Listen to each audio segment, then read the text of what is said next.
no es lunes, tampoco es viernes. ¿Qué creen? Es jueves y llega la historia de Emilio Valles Vidrio a los micrófonos de QTF. ¿Esta es la vida extraordinaria u ordinaria? Preguntaríamos. ¿De quién? De un chico que se llama Carlo Acutis. ¿Tú a qué santo le rezas? Esa es la pregunta. San Charbel, y si es que San le rezan a Juditas. algún santo, ¿no? Yo, San Charbel y San Juditas Tadeo. Esos son mis meros petateros. Miren, ustedes van a poder al final tomar una postura, dar una opinión en torno a lo que vamos a platicar el día de hoy, porque mucho tiene que ver justo en el que los jóvenes, las nuevas generaciones, los millennials, los zetas, no tienen un santo o no tienen mucho conocimiento en torno a saber a qué santo le rezan. A lo mejor esta es como la opción que encontró en este momento la Iglesia Católica para poder aprovechar ese espacio y, bueno, darle la oportunidad a un joven que se supone podría ser el santo de los millennials, de los zetas, en fin, de esta generación, evidentemente. Bueno, Carlos Acutis nace el 3 de mayo de 1991 en Londres. Es un niño que su nana lo acerca a Dios porque ella le contaba historias y le hablaba justamente de Dios, y entonces la nana, que era polaca, se llamaba Beata. Entonces, bueno, pues le empieza a platicar, lo dormía con cuentos bíblicos, al grado de que cuando tiene 4 años hace justo Carlo que su mamá Antonia Salzano lo lleve a la iglesia para decirle hola y mandarle besos a Jesús en la cruz. Es tanta la insistencia de este pequeño, de este niño de 4 años, que pues la mamá lo reconoce en algún momento. La mamá no tenía gran conocimiento ni siquiera de la iglesia. Dice que se había presentado 3 veces a misa: el día de su bautismo, el día de su primera comunión y el día de su boda. Literal, dice, solamente había asistido 3 veces a la iglesia. Pero cuando este niño, su hijo de 4 años, la empieza a presionar para que vayan a la iglesia, para empezar a conocer, digamos, los pasos en torno a la Eucaristía, pues entonces decide ella efectivamente darle la oportunidad al niño, darse la oportunidad.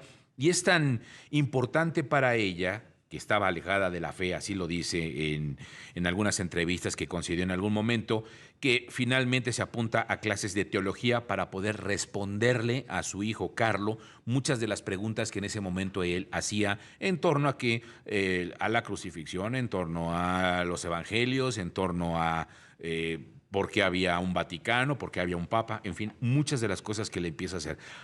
Finalmente, entre este trabajo que empiezan a hacer, a los 7 años, Carlos hace su primera comunión, la hace como lo harían los propios cardenales y como lo haría en todo este ámbito religioso. Incluso lo hace en silencio, una primera comunión en silencio, como votos del silencio.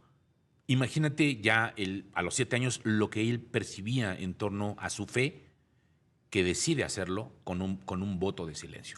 Vamos a anuncios QTF y regresamos con parte de esta historia, porque tienes razón, los jóvenes de hoy pues no tendrían a qué santo rezarle, ¿no? ¿Quién los puede inspirar?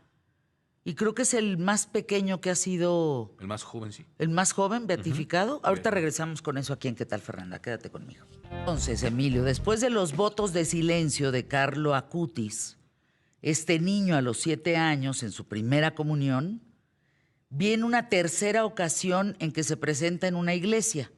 Sí. Esta opción, opción que le dan justamente en el monasterio de Bernaga de hacer sus votos en silencio de su primera comunión, lo hace justo pues involucrarse más en el ámbito de la iglesia, de la Eucaristía, y por supuesto de reconocer y seguir, digamos, estos pasos hacia lo que él consideraba una especie de alimento. Y lo digo así, porque él lo externaba de esa manera. Entonces, de hecho, Carlo asistía todos los días, de lunes a domingo, a misa. O sea, después de no tener todo este conocimiento, la mamá y los papás, en el caso de la mamá y los papás, lo empiezan a acompañar porque todos los días iban a la iglesia, asistía a misa todos los días, rezaba el rosario sin falta y aparte de todo entraba en un proceso, un rato de oración. Entonces, empieza a tener como esta revolución a sí mismo para poder entender estos pasos. Y una de las cosas importantes que hace él es darse cuenta, como tú decías, voltear a ver a la juventud y decir, bueno, no tenemos nosotros a quién rezarle, no tenemos nosotros que pedir, no tenemos nosotros esta conexión, estamos perdidos un poco en la ignorancia, en lo que es, no conocemos bien los pasos de Jesús, de Dios, de lo que se está haciendo, y asiste a la Feria de Rimini, un evento cultural católico italiano, donde se hace el evento es importante porque hay un acercamiento hacia la fe, hacia la iglesia. Y los jóvenes, masivamente. Exactamente. Y ahí es donde como que le cae el 20 y entonces dice, voy a hacer algo, voy a empezar a trabajar y a integrar a través de, ¿qué? De las redes sociales, a través de internet, todos los milagros y documentar todos los milagros eucarísticos y apariciones marianas aprobadas y constatadas en todo el mundo. Entonces empieza a trabajar y a documentarse. Tiene 11 años en ese momento y entonces empieza a hacer este catálogo web en el que forma parte importante su familia, su papá y su mamá, porque con ellos lo empiezan a hacer, a ayudar a que se traslade a diferentes partes del mundo para poder tomar y sacar fotografías.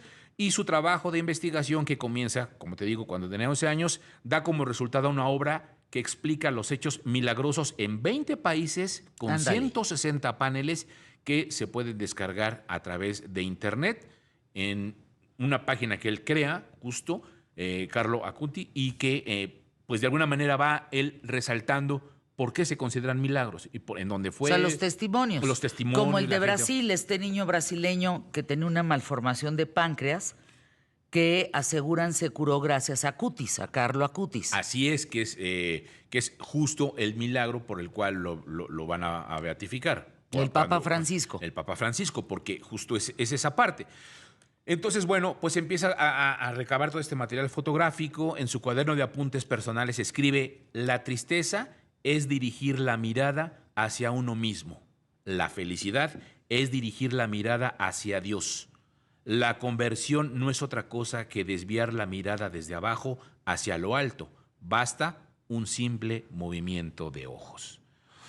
Y entonces, bueno, para bien o para mal, lo digo en serio, esta fascinación y esta admiración hacia el tema de la iglesia, de Dios, de Jesucristo, de los milagros, etcétera, lo lleva a un escenario importante. Lo lleva a ser un joven muy caritativo, a crear generosidad, a establecer esta filosofía, a trabajar con gente pobre, a regalar, a donar, a trabajar con gente para poder llevar cobija, alimento, etcétera, etcétera, con una serie de personas que tienen estas necesidades, pero por otro lado también comienza a ser la burla de los mismos jóvenes, de su escuela, de sus profesores, como diciendo, pues está medio pirado el chavo, o sea, sí está muy obsesivo, sí está muy metido en este rollo, porque él les habla a los chavos, a sus compañeros, les habla, por ejemplo, de castidad, ¿no? De la abstinencia, ¿no?